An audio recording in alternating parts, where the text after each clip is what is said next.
Bom, Antigo Testamento, eu quero começar aqui a introdução com essa pergunta aí, ó. Por que dois testamentos, né? A Bíblia é dividida em Antigo e Novo Testamento, chamamos de Antigo e Novo Testamento. E uma das primeiras perguntas que eu procuro responder nesse curso aqui da Escola de Ministérios é: por que dois testamentos? Bom, eu coloquei aqui um texto bíblico, para a gente se basear aqui a minha introdução. Olha só, Hebreus capítulo 9, versículo 15, diz assim: por esta razão, Cristo é o mediador de uma nova aliança. Por essa razão, Cristo é o mediador de uma nova aliança. Para que os que são chamados recebam a promessa da herança eterna, visto que ele morreu como resgate pelas transgressões cometidas sob ou debaixo da primeira aliança. Vamos prestar mais atenção nesse texto. Eu marquei ele aqui, e se você de repente estiver com a Bíblia de papel aí, você pode marcar também, tá? Você que está aprendendo aí a ler a Bíblia de forma bíblica. Então vamos lá, olha só. Por esta razão, primeira informação que o texto dá: Cristo é o mediador. Ok? Cristo é o mediador. Mediador de quê? Mediador de uma nova aliança. Para que ele é mediador de uma nova aliança? Para que os que são chamados, recebam a promessa da herança eterna. Então, Cristo é mediador de uma nova aliança, para que os que são chamados recebam a promessa da herança eterna. Isso nos lembra Romanos capítulo 8. Todas as coisas cooperam para o bem daqueles que amam a Deus e são chamados, né? Nos arremete lá. Então, ele é mediador de uma nova aliança para os que são chamados, para que os que são chamados recebam a promessa da herança eterna. É por isso que ele é mediador de uma nova aliança. Visto que ele quem?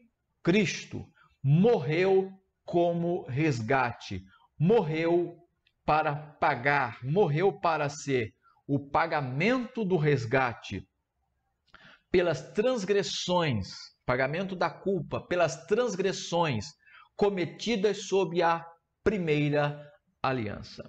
Então, olha o que nós já temos aqui nesse texto. Primeiro, a primeira aliança foi entre Deus e os homens. Você está vendo no final desse versículo aí, primeira aliança, e vê lá no começo, a segunda parte que está marcado, nova aliança, primeira aliança. Nova aliança, primeira aliança. Então, a primeira aliança foi a aliança entre Deus e os homens, chamada também de aliança das obras, ok? Então, a primeira aliança era chamada de aliança das obras.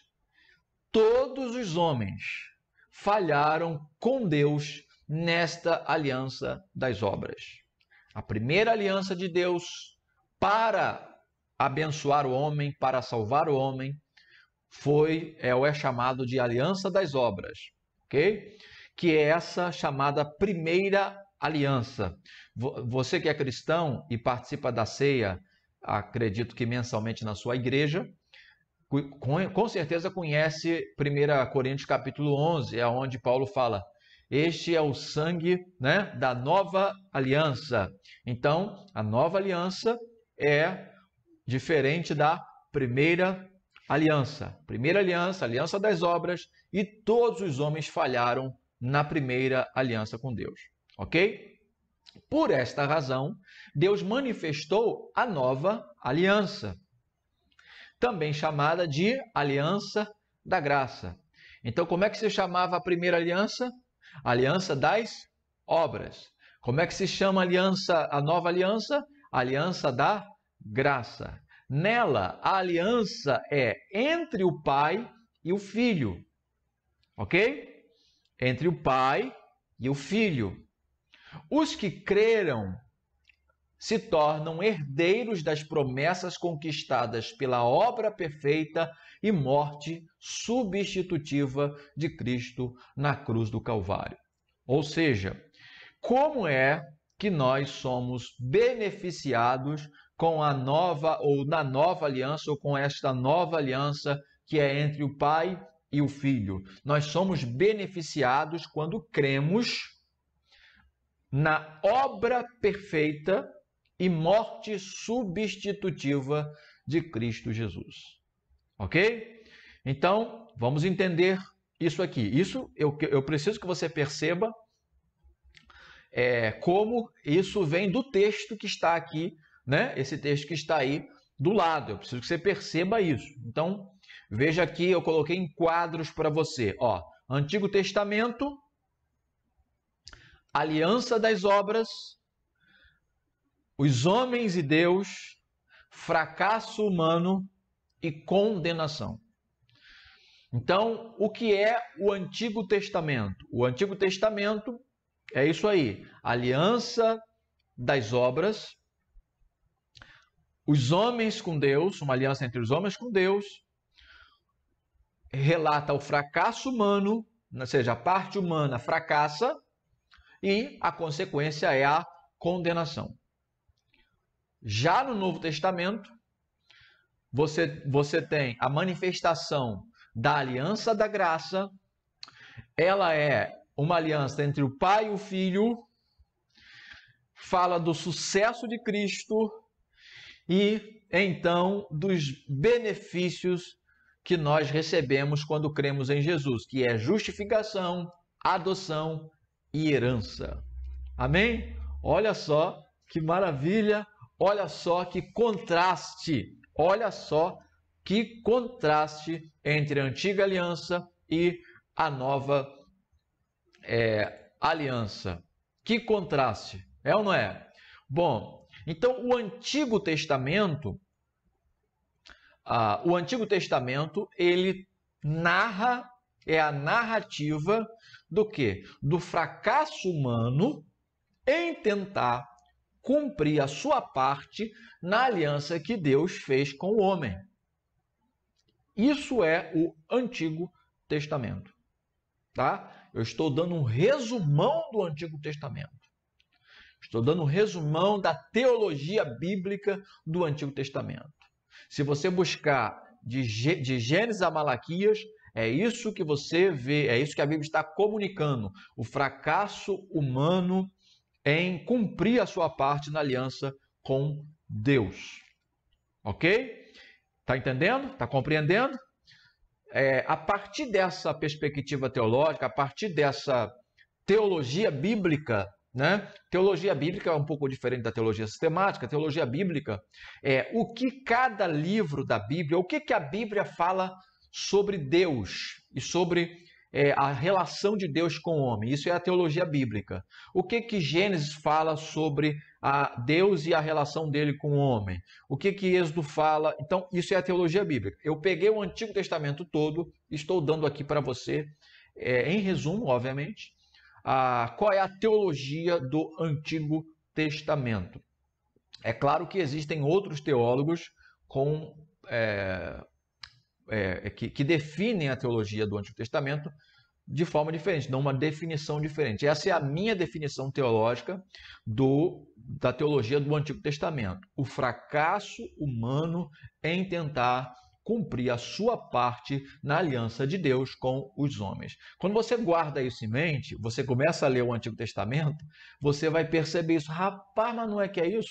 Porque todo o Antigo Testamento, o homem está fracassando. Começa lá em Gênesis e vai até Malaquias. Como é que termina o Antigo Testamento? Termina em luto, termina em fracasso absoluto. Malaquias não fala só sobre dízimo. Malaquias fala do fracasso humano e depois do silêncio divino. Ok? Então, está aí Tá aí nesse quadro aí, tá? Comparativo, beleza? O Novo Testamento não é o nosso assunto aqui nesse curso.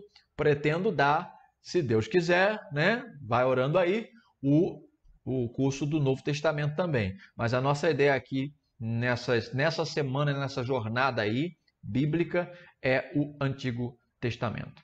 Beleza? Então, vamos lá. Pentateuco. De Gênesis a Deuteronômio. Deuteronômio. Está escrito certo isso?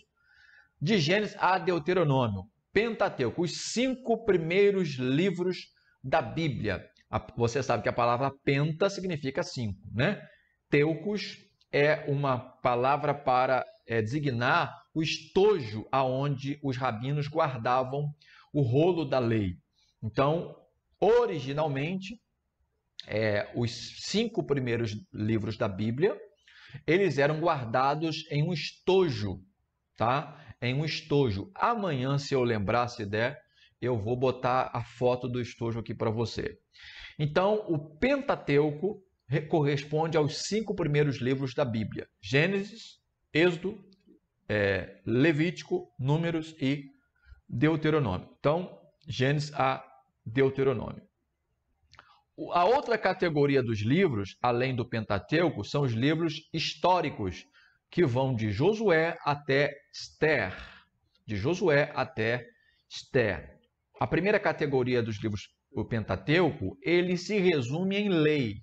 Tem história, claro, tem narrativa histórica, mas ele é um livro, são os 5 primeiros, o Pentateuco, são livros ricos de lei, onde tem a Torá, a legislação, né, as leis de Deus para o povo dele, o povo da Antiga Aliança.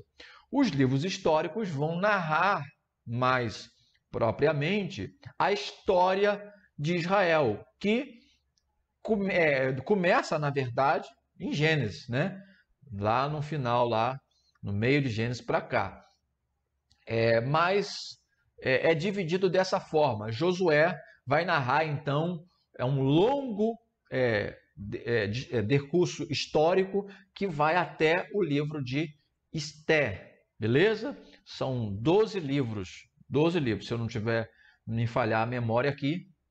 Bom, o outro grupo aqui de categoria de livros do Antigo Testamento são os proféticos. Eu escrevi proféticos? Escrevi proféticos. Não, escrevi proféticos.